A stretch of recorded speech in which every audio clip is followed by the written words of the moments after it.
In 2012, CSP had 22,000 intakes. 700, yeah, too bad. Okay, I think we're ready to get Only started. 3,415. Hello, everybody. Thank you so much for coming here today to ask questions. We're looking forward to giving you the most up-to-date information. And Nobody can hear you. Nobody can hear us. 4985. Okay, we'll talk loud. Is that better? Yes.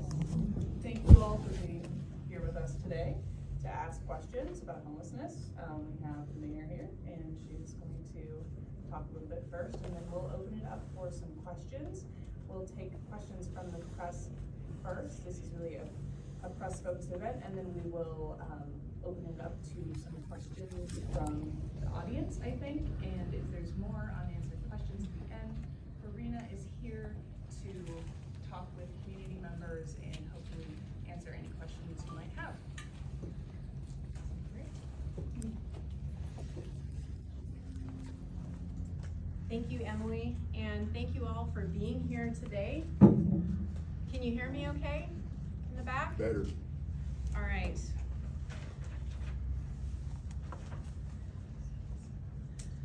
Welcome. The most common question that I have gotten this spring is, what are you doing about homelessness? I want you all to leave here today with the ability to answer that question. Let me start by being very clear. No one has the right to threaten public safety on public land. Our parks and our trails must be safe and accessible for all. We are not running a campground.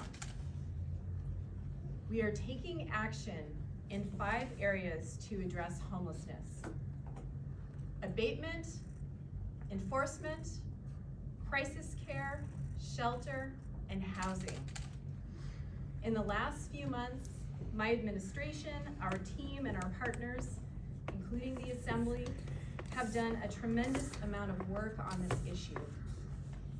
For the first time, we have established a year-round safety net of shelter and services to give people options. We know there are many people who are in public who are in crisis. We are working to get our teams out and engaged with people in high traffic areas. And we're doing everything we can to make it easier to build housing. And this week we are pushing out $5.5 million in federal emergency rental assistance as well. Now we're expanding abatement, enforcement, and cleanup. Public parks, trails, and spaces must be safe and accessible for everyone. No one has a right to put their neighbors in danger. Since I took office, we have abated 23 encampments, and we will continue to use abatement as a public safety tool. We are actively preparing to abate Davis and the snow dump in early summer. We have heard and we share the community's concerns. Abatement is necessary. Encampments are dangerous. They're not safe for the people living in them. They're not safe for people living near them. Let me also be clear that being homeless is not a crime. However, there is no question that there is criminal behavior going on in some of these encampments, particularly the large ones. And there will be consequences. The law is the law. And whether it's in Chauncey Park or on 5th Avenue, we will enforce it. When we abate, we know that most people do find shelter and other options. Those who don't will continue to have contact with police as appropriate. Anchorage is not a free-for-all. We are stepping up enforcement with our frontline prosecutors now at full strength, and with more coordination with police, we will hold people accountable for crimes, including drug dealing, theft, and trespassing. Public outdoor space is one of the greatest parts about Anchorage. It's why many of us choose to live here. Our community deserves parks and trails that are safe and welcoming for all to enjoy. Public space must be accessible and healthy for everyone. As a municipality, our resources are finite, and we are committed to getting the most that we can from our limited dollars and staff. We're not afraid of a big challenge. We've taken responsibility for this issue, and we have made a ton of progress, and I mean that literally. The Healthy Spaces team have cleaned 600,000 pounds of debris from our parks and trails since January, more than twice the amount at this time last year. Thank you again for being here today. I welcome your questions on abatement, enforcement, crisis care, shelter, and housing. Chief Case, Farina Brown, and Assembly Member Perez Verdia, who chairs the Assembly's Housing and Homelessness Committee, are here today to also answer questions. We are here to share information with all of you and would like to hear your questions. I also want to note that we will be writing down your questions too and compiling information, because again, this is the #1 area that people ask me about and want to know, what are we doing? And we want to make sure that you all and everyone in our community knows what we're doing and the steps that we're taking. So again, thank you, and I look forward to your questions. I have a question. Emily, are you facilitating, or should I? Okay, and I know that we talked about taking from questions from members of the media first. And are you with the media, sir? No, I'm with the Davis Camp, Davis Park. Okay, we will be sure to talk with you. Lauren Maxwell from Alaska's News Source. Homelessness in and of itself may not be a crime, but my understanding is it is a crime to camp in public places and public parks and whatnot. How do you plan to address that? Can the public expect to see more arrests? And as a follow-up, how can you ensure that people who are abated from one camp simply just don't move to a new area? Well, and I want to be very clear that we have provided a number of options for individuals and are working hard to connect people with services. I'm happy to be joined by members of the HOPE team here with the police department. And I'm going to ask Chief Case to come up and address your issues around enforcement. Thank you for that question. Thanks for the question. I think it's important to kind of start answering your question by understanding it took us a while to get here, and how we enforced or lack of enforcement in some of these areas, some of our public places. And so we're at a position where we're trying to go back in time and kind of correct some of the decisions that have previously been made. So directly to answer your question, when we go in to abate camps, there's a bunch of things that are happening all at the same time. First of all, before we're having people move on the way, we're sending various different teams. With the Anchorage Police Department, the HOPE team is one of the teams that are going in to try to connect resources, to try to shrink the size of that camp before we have to take abatement action. These are posted and we abate.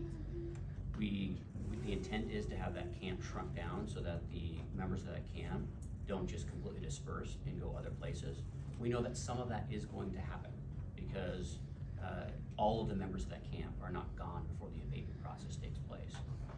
Once the abatement process takes place, then we're posting trespassing signs so that we don't have individuals come back to the same areas, so that now we can effectively clean the area and restore that area to the parkland that it was intended to be. And as we continue through this process and we take advantage of $5.5 million that the mayor mentioned and some of the other resources we have available, we're connecting more and more people to services. The camps are going to shrink, the camps are going to decrease in size and number, and we have to continue through this process. It's not a problem that's going to get fixed overnight. The mayor mentioned that we have done as a municipality 23 camps we abated so far this year. That's a significant number of camps. That doesn't mean that every member of those camps that have been abated are just, they're gone from the homeless environment. Some of them still exist. So we have to keep the course. We have to keep providing resources. We have to enforce the law, like trespass, when they come back to the location that's been abated, to answer the question directly, and continue working through that process. Can I, just as a follow-up, you say it's not gonna happen overnight, can we expect to see significant progress this summer, or what kind of a timeline are we talking about?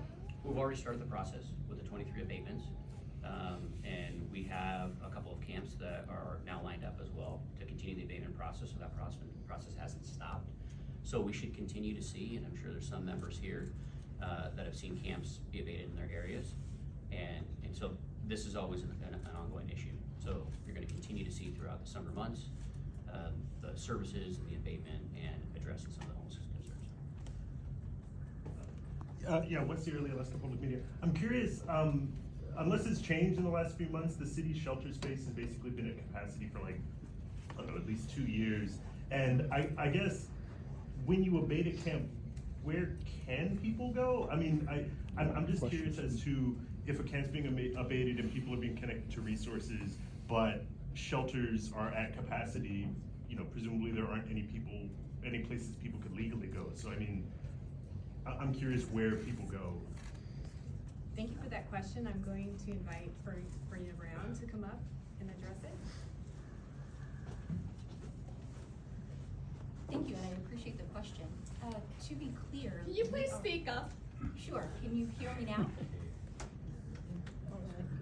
So. Okay, how about now?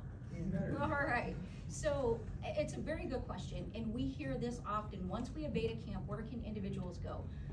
As the chief accurately mentioned, we are really increasing outreach. Outreach has been ongoing with the intensive support that our HOPE team provides, as well as the Anchorage Coalition to End Homelessness, which is our contracted outreach partner. Linking individuals to shelter and other supports is critically important. We often hear folks that say shelter is at capacity. Every day there's churn within shelter. There are beds that turn over so that there is availability. What we don't see is 30 or 40 people walking up to the shelter to try to get in. There's typically not going to be 30 beds that are available every Tuesday, but there is capacity. What I would like to emphasize is that there will be days where someone walks up to the shelter and there's not a bed available. What we would say is please continue. We will connect you, we will have that ongoing outreach. We have a coordinated system of care that is more than just our muni-operated shelter.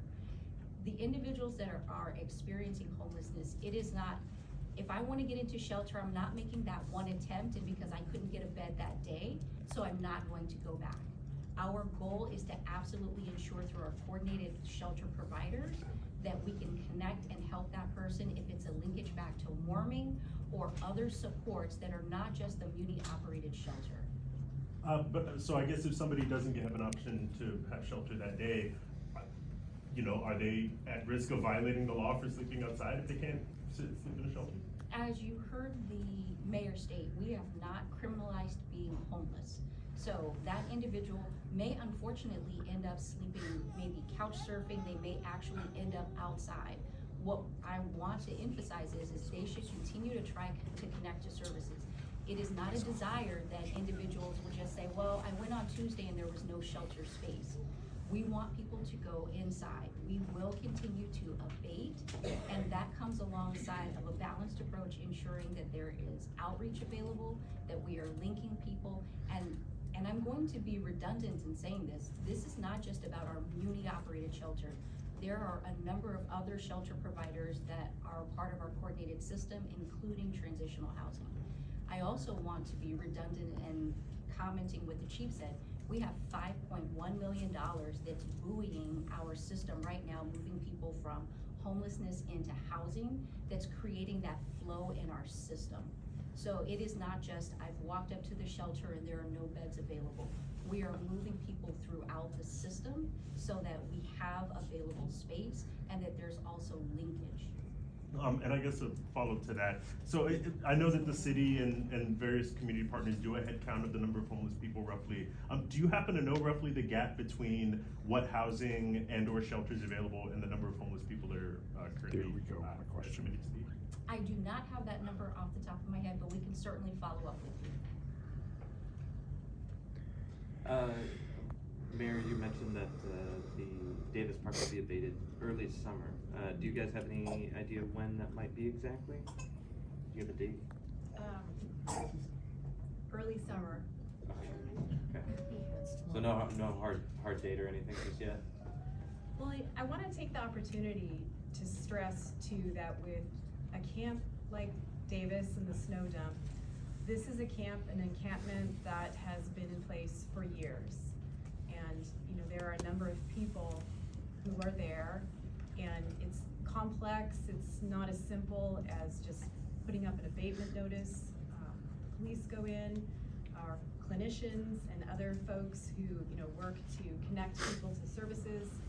It really requires a lot of resource alignment because, again, we don't want to create something that's an even worse situation, and are very mindful that with these large encampments, it's not safe for the people living in them, and it's not safe for the people around them. And so we're working hard to make sure that we approach large encampments like Davis in a very coordinated, thoughtful, effective way.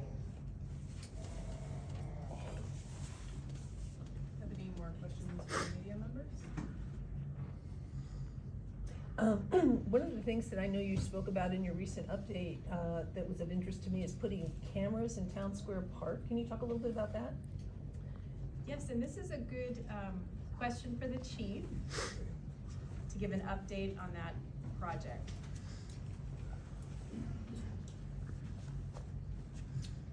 Town Square Park is obviously one of the centerpieces of the downtown area.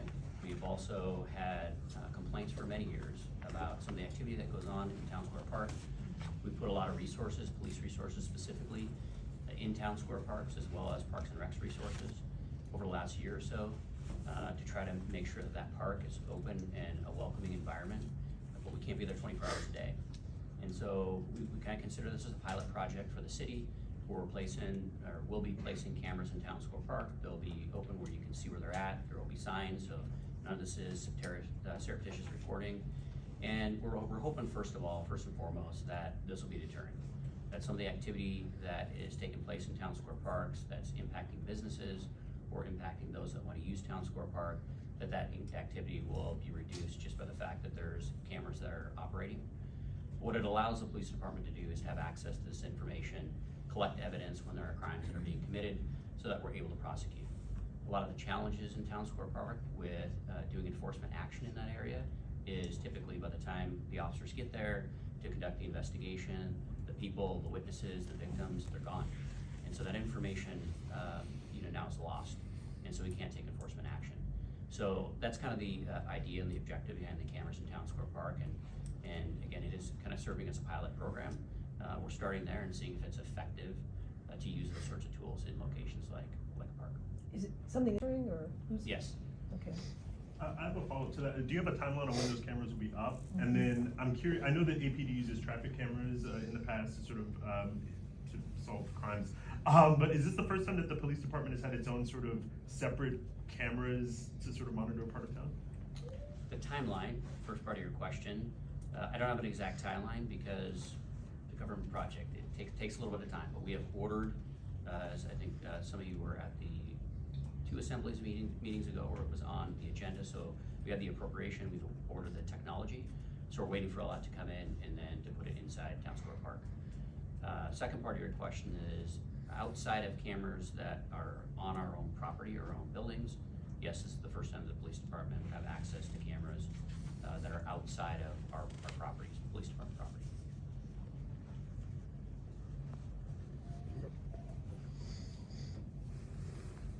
Are there any members of the media online who would like to ask a question?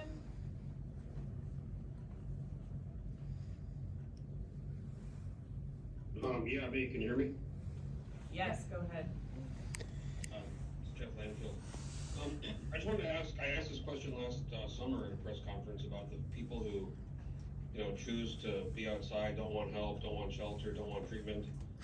I've interacted with a lot of these people. So what's the plan for people who just want to be outside, want to use drugs, want to drink, want to party, and don't want shelter, don't want help? Are there going to be criminal penalties? Are they gonna be dealt with by police? What's the plan for those people? Thank you, Jeff, for the question. I want to stress that we have worked hard to line up options for individuals. In addition to year-round shelter, there are ways to connect with services. And if, as I noted, if folks decline those options as appropriate, they will be talking with police. The chief has addressed some of the issues around enforcement, and Farina has also addressed some of those issues. We take criminal activity very seriously, and have heard feedback from members of the community with a number of concerns around criminal activity, and so we intend to have a law enforcement response, especially when we're talking about drug dealing, when we're talking about theft, certainly with assaults and any kind of crime. We are especially stepping up enforcement around trespassing. And I don't know if Chief or Farina, if you wanted to add anything more.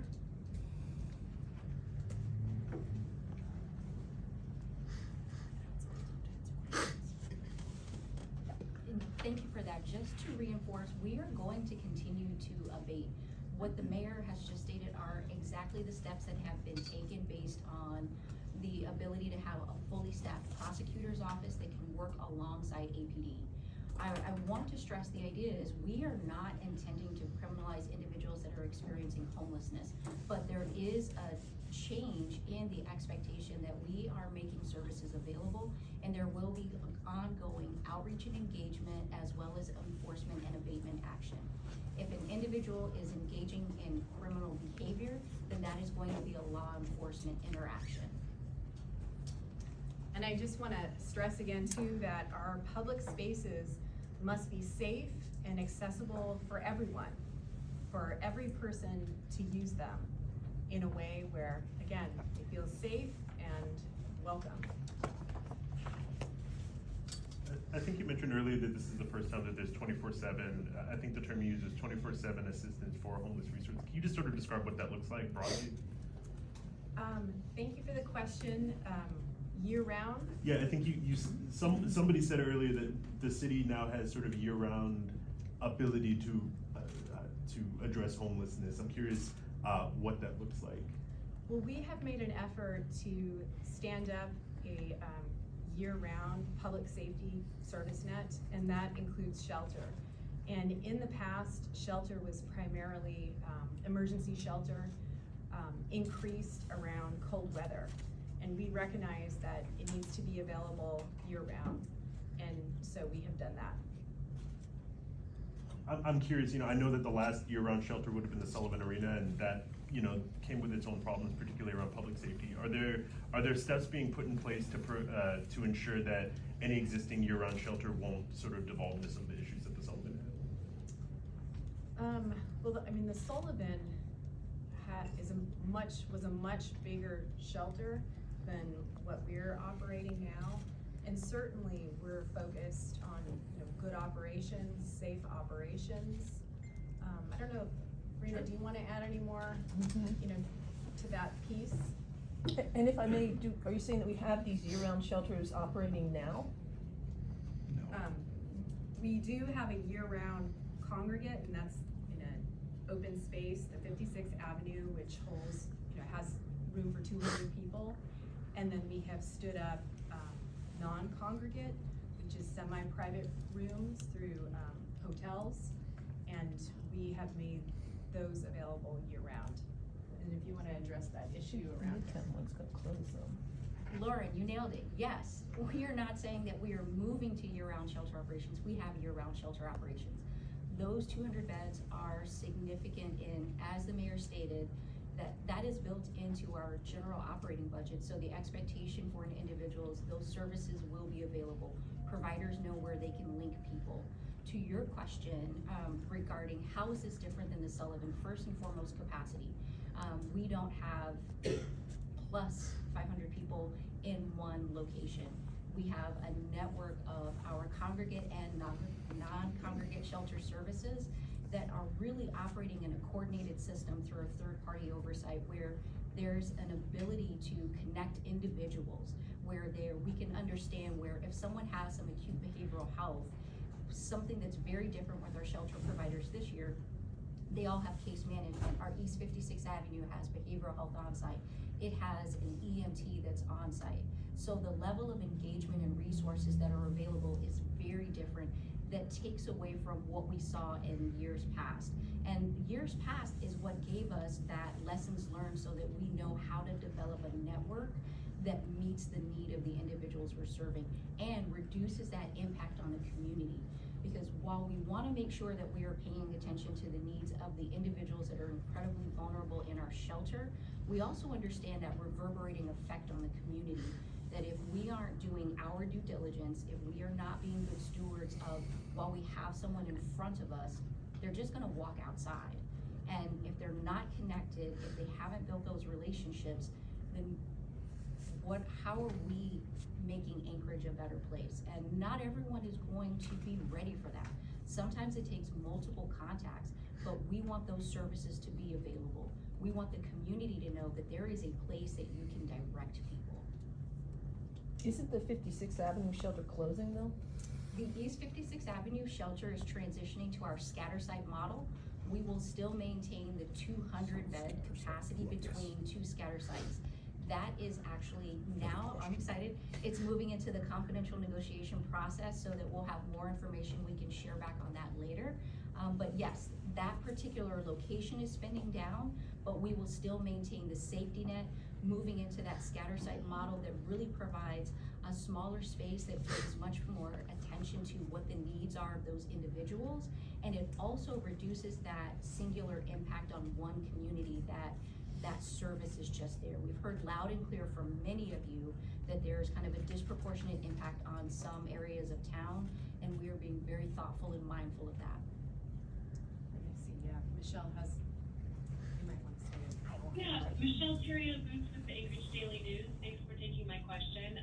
Given the plan to step up enforcement and prosecution efforts, is there also a plan for some kind of pretrial diversion program linked to treatment for people who are charged with crimes? And if so, what will that look like?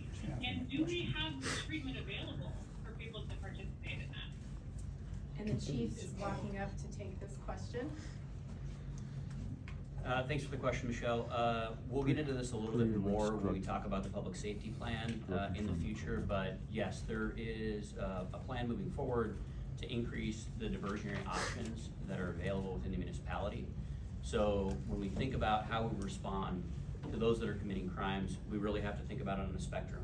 This is not a one-size-fits-all system. It's not straight prosecution that gets us to where we need to be. There are some people that have underlying issues that have to be dealt with differently. The police department has hired a new employee that specifically focuses on our diversionary services that will be available to our line-level employees so that we can divert a lot earlier in an arrest than wait for the typical court systems to take place. And again, we'll talk about that a little bit more next week, but yes, that is in the works and being worked on.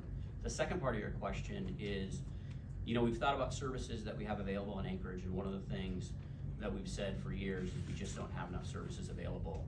And I think there's really two issues with that answer. The first thing is not doing a great job of collecting all the resources that are available, so knowing what's available, making it more easily accessible because we knew what our options were.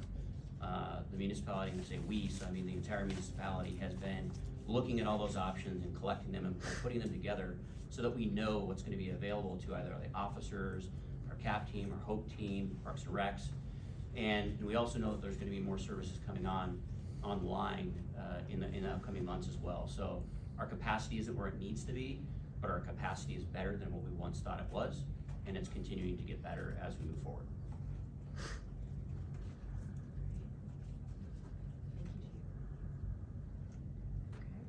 Okay. Do we have any more questions from the press?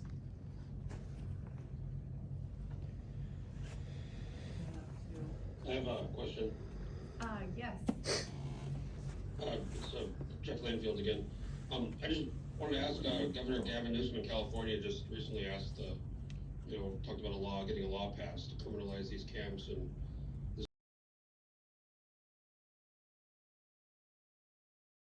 in the state. I know the state's not spending a ton of money now, but has there been any efforts to talk to the state about more help for things like treatment and shelter to deal with this problem, or is this just a city problem? Yes, thanks for the question, and hopefully everybody heard that. Have there been efforts to talk with the state about how we can work together on options and provide more support and treatment? And yes, there have been a number of different conversations with elected officials and agency personnel as well, and we will continue to have those conversations because I think that's a really important point. Anchorage is a hub city economically and for many other reasons as well, and having a unified approach is really important. I wanted just to ask the team here, the chief, Farina, Cameron, if there's anything additional that you wanted to share with this group. Okay, move into taking some questions from members of the public. I know this gentleman over here has had his hand up from the get-go. Hello, sir. ADA compliance. Back in 2010, the Angle versus Municipality of Anchorage, we were classified, homeless were classified as inebriates and with the API people. Are you being ADA compliant with the way you do abatements? And are you following federal laws when it comes to abatements? Well, thank you for that question. It is our intent to comply with all relevant laws when we approach abatement, and it is my understanding that we are compliant. My understanding is you're not. Okay. Because I have a lawsuit with against the city, and the way you do abatements was found incomplete, I guess. Okay, well, we'll take that as a follow-up. So you're not gonna answer my question? Cameron, did you? Oh, sorry. Thank you. We'll take that as follow-up. Thank you Yep. for being here. I'm not sure who's next. I'm not sure who's next, I think this gentleman. Yes, good afternoon. My name is Nelson Godoy, and I'm a chairman of Faces of Hope Community Services, a member of the advisory committee to the state of Alaska on the Civil Rights Commission of the United States. The reason that I'm here is this program that you see here is not here to fix the homeless problem, because homeless is impossible to be fixed. Everywhere, wherever you go, the homelessness, it will not be eliminated, but at least, it can be alleviated. This program, I've been sending over to the Joe Biden. He sent them over to Los Angeles. And part of this project is being used by them. And I've been trying to introduce this one over to you guys and the prior administrations, but they, for political reasons, and I think it is conflict of interest, because everybody's looking how much money is gonna come into your pockets and how they wanna dealing with this and that. And the most important thing is the people out there is the one that needs the help. Because I'm not saying that your administration is not doing the correct thing. The main thing is the system is good, but it's the people that is moving the system is the one that create the problems. And that it has to be a lot of people, a lot of entities and agencies that is supposed to be accountable for the people that is outside in the streets. So you already know that. I know your position, because I ran for mayor in 2018, so I know exactly what you Sir, I wanna make sure are. that we have time for folks, but Yeah. I am happy to meet with you Sure. and take this. And so, right I'm after willing this. I'm willing to work with you if you guys like Absolutely. it. We Take a have look about at that 10 one. minutes Okay. after. Sure. No I think, problem. Mr. Drake, you had a question. I've got a question, and I've already gotten this ball rolling. What do you guys intend to do about the biohazards in all of our parks? Honey buckets, hundreds of them. Yeah, they're all getting dumped into the streams. I've watched this for 3 years now. Well, and that is a big reason why we are abating camps and They've abated a whole bunch of camps. The honey buckets are still there. after the abatement, Yes, Clean Spaces does not have the things they need to clean this biohazard up. You can talk to, Leah Taylor. Leah Taylor's been my contact point. We'll follow up on All this right. piece. Thank you for raising it. Thank you. Appreciate it. I know there was a gentleman at the end here. You had your hand up. I do have a question. I'm a small business owner downtown, and we've had numerous people down there that we try to help, and we're getting no help from the municipality here, the way I see it. I've had numerous attempt break-ins, $14,000 worth of damage done to my front door. APD made me sign a contract with them to arrest these people when they trespass. I have no enforcement down there at all. My question is, how are we going to enforce this to help these people, to keep from destroying my business and my livelihood and my property, and still be able to help them? Okay, I'm wondering, Chief of Law Enforcement. So I think for those of you who are kind of following along with the hiring throughout the municipality, recently the municipal prosecutor's office has talked about the number of positions that they filled. I think they're either all the way full or pretty close to all the way being full. What that's allowing is some of these crimes that are outside of the domestic violence and operating under influence. Some of those crimes have challenges getting prosecuted when staffing's at 50%. Now that the prosecutor's office is up to full capacity, what you're gonna start to see is some of these crimes start being prosecuted. So when you sign that trespassing form that allows officers to show up. Excuse me for interrupting, but my APT's response time to some of this, like the gentleman who pulled a handgun on me, I've got video of that. Okay, 2 hours later before APD even responded to it. Now I realize you got priority calls, I understand that, okay? And I realize that priority calls take over precedence in somebody's affair, but this man endangered 2 children's lives along with my life. Nothing ever happened, okay? And like I said, $14,000 damages to my door. Now the municipality comes at me and says, for every call I make, you guys are gonna start charging me money now. Okay, I had to board my place up in order to protect my place, okay, from breaking and entry. And you guys are charging me with false alarms when I can prove the damage. I mean, come on here, we need help. As a small business owner, I need help down there. I'm asking in front of God and everybody here, we need help down there, not just the few chosen few, like the Captain Cook and so forth. We need help in my establishment to enforce the law to help these people. And not look at me and bypass me. I haven't seen any foot officers down there in a long time, and I've worked with past administrations, from the Maestrom to the Tony Knowles administration, to way back to Brian Porter days, okay, which was a police chief. I've never seen somebody turned against me as you people have when I've asked for your help. I'm asking for God and everybody. I need some help down there. Can you guys help me? We'll have someone contact you the next day. Let's get together with each other. See what we can do with each other. Yep.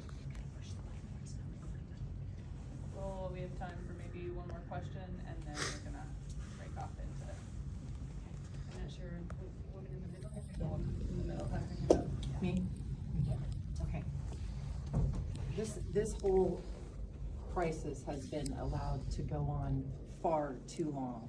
And it seems logical in my mind that the city would be taking these camps and finding, if not one, maybe 3 different central locations for them all to be. And get them together where they can be provided with basic, healthcare needs, water, sanitation, toilets, and not allow them to spread out anymore. This has just gone out of control. The crime is out of control. They're going into the grocery stores and other stores. They're just loading up their arms and going out the back door, and now we have basic things locked up in the stores. Yeah. And we want the city back. We pay way too much in taxes for this to continue. Do not allow them to spread out anymore.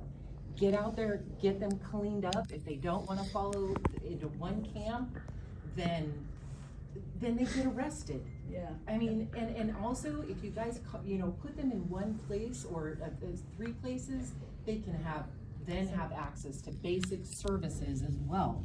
So the question is, why don't we have two large sanctioned camps with facilities? And so, first of all, I wanna say, homelessness is a national challenge, right? Many communities are grappling with this issue, along with a housing shortage too. We have seen like encampments in our community, some that have been in place for years. And I agree, this is a complex problem. I know you guys keep saying complex and it's complicated, and just figure it out. We're And paying that's you what guys to figure this So out. we're taking actions around 5 areas, right? Again, abatement of large encampments and others that are dangerous, enforcement of our laws. We have a full police academy. We have 19 community service officers that are coming on board.